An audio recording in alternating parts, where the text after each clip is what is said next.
Olá, amigos e amigas, sou Luiz Rorato, escritor e poeta, e tenho mais um recado importante para vocês.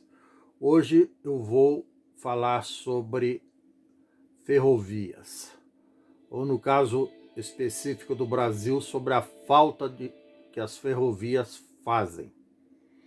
O Brasil, assim como muitos outros países no mundo, durante um certo tempo estava investindo na construção de ferrovias.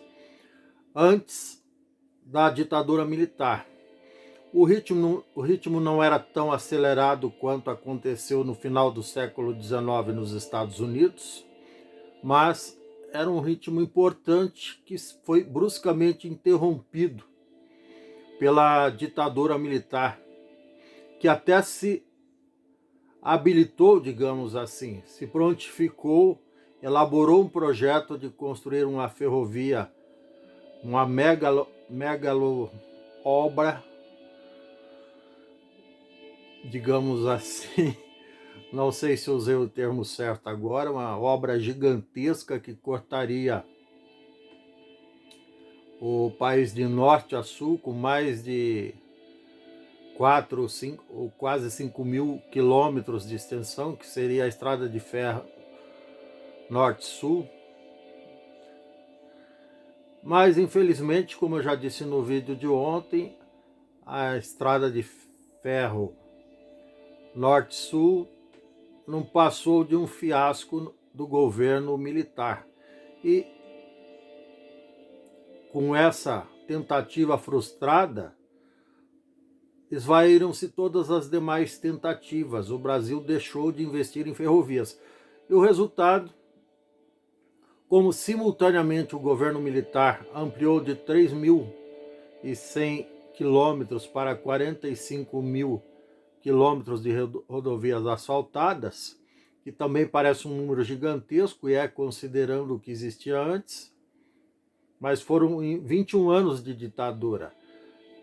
Nós precisaríamos bem mais, até porque muitas rodovias que nós temos hoje foram feitas depois da ditadura militar, principalmente suas duplicações, que a grande maioria dessas rodovias construídas pelo governo militar, inclusive teve o grande fiasco da Transamazônica, que seria uma rodovia que atravessaria o Brasil de leste a oeste, ligando teoricamente o Oceano Atlântico ao Oceano Pacífico, mas que não passou de fiasco mesmo, tendo uma extensão bem pequena, pífia, do projeto original feito pelos militares. Isso prova o que eu sempre disse, o que eu já dizia na época da ditadura, que os militares não têm capacidade de administrar um país.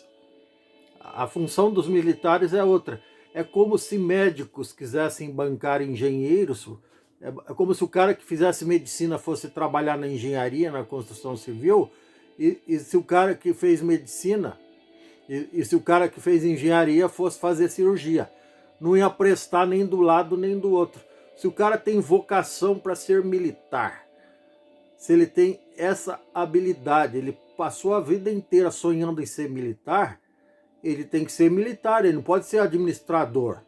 E o inverso é verdadeiro. Se o cara quer ser administrador, estuda administração de empresa, faz pós-graduação em administração de empresas, esse sim tem capacidade para administrar uma empresa, uma cidade, um país, porque ele se preparou para isso. E se ele for tentar ser militar, não vai prestar também.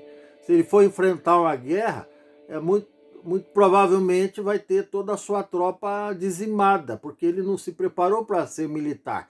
Então, cada macaco no seu galho, em resumo, militar trabalhando como militar, servindo a nação como militar, e administradores administrando o país. Se a gente mistura, faz um balaio de gato com esse negócio aí, e bota o administrador para ser militar e o militar para ser administrador, não vai prestar nenhuma coisa nem outra. Assim como eu já disse antes, se pegar o engenheiro para fazer cirurgia e pegar o médico para construir prédio, o prédio vai cair e o paciente vai morrer. Isso é bem fácil de entender. Não sei por que as pessoas não entendem isso. Não todos, né? Alguns desavisados, obviamente.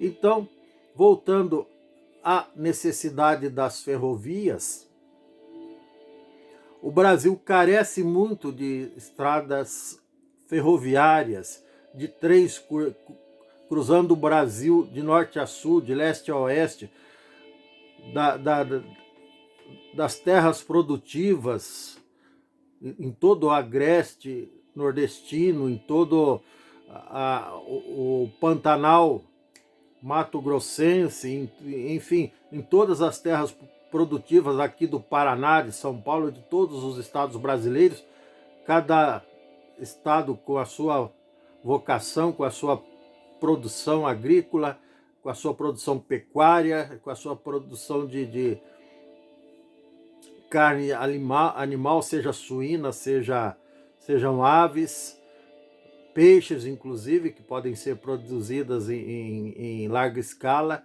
industrialmente. Enfim, todo esse escoamento de safra e até o transporte de passageiros, o transporte levando o brasileiro de norte a sul do país, de leste a oeste, transportando turistas de norte a sul, de leste a oeste, também poderia e deveria ser feito primordialmente por ferrovias, por vários motivos. Primeiro, porque é mais seguro, depois, porque é mais barato. E isso preveniria uma série de outros problemas. O desgaste rápido das rodovias, com uma frota de mais de 2 milhões de caminhões cruzando o Brasil diariamente, de norte a sul, de leste a oeste, transportando mercadoria com motoristas exaustos, cansados, muitos até recorrendo a drogas para conseguir suportar a jornada. E pior de tudo isso, com resultado trágico: milhares de mortes, milhares de acidentes causados justamente pelos caminhões, pelos seus motoristas exaustos, cansados. Tudo isso seria evitado se governos anteriores ou se o governo atual tivesse um projeto para investir em ferrovia, mas não tem.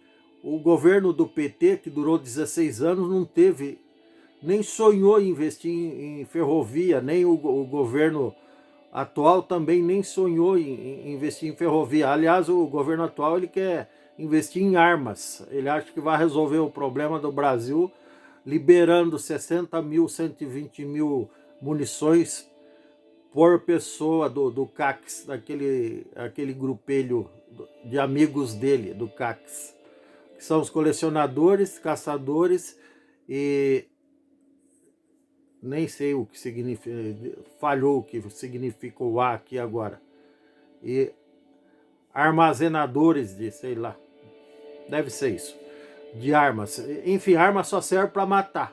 Então não serve para nada, não serve a um propósito nobre, muito pelo contrário, serve para o crime. A arma só é útil para o crime. Mas é o que esse governo defende, ou esse governinho de quinta que está aí, né? Enfim. Mas não é esse o assunto de hoje, eu já critiquei muito isso, por isso que me fugiu o significado da letra A, mas também é insignificante.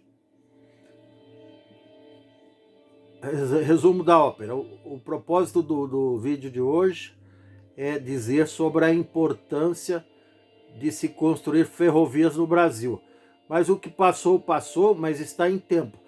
Se futuramente, se o brasileiro, agora nas eleições de outubro, souber escolher um bom representante, não reeleger o atual, nem reeleger o ex-presidiário, se fizer uma terceira opção e conseguir eleger um candidato realmente sério, honesto, ético, competente, preparado, eu mesmo vou me encarregar de enviar sugestões para ele, para que ele retome o projeto brasileiro de construção em ferrovias, porque o Brasil vai acelerar muito o seu desenvolvimento, seu crescimento econômico e, consequentemente, o PIB brasileiro vai crescer também e, por extensão, a renda per capita, ou seja, o que cada brasileiro ganha, a oferta de empregos vai aumentar, tudo isso muito mais se nós voltarmos a construir ferrovias por esse país afora para alavancar o desenvolvimento do Brasil. Vai ser bom para todos, podem acreditar. Mas para isso nós temos que aprender a votar e votar em gente séria, gente que presta, gente decente, gente competente. E não em gente inconsequente, gente desqualificada, gente que só fala e não faz nada. É isso. Um abraço a todos. Finalmente eu quero enviar um abraço especial, um beijo especial para minha tia Lourdes Rorato, que mora na Itália, na região de Milano, e do meu primo, filho dela, o Leônidas. Um grande abraço para vocês, tia Lourdes, Leônidas, com muito carinho, com muito amor. Tá bom? Hoje eu conversei bastante com vocês e estou com muitas saudades. Até mais.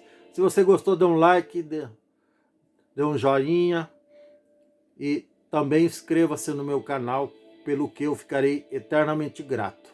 Não custa nada, é só bater o dedinho na tarja e inscrever-se. Até mais.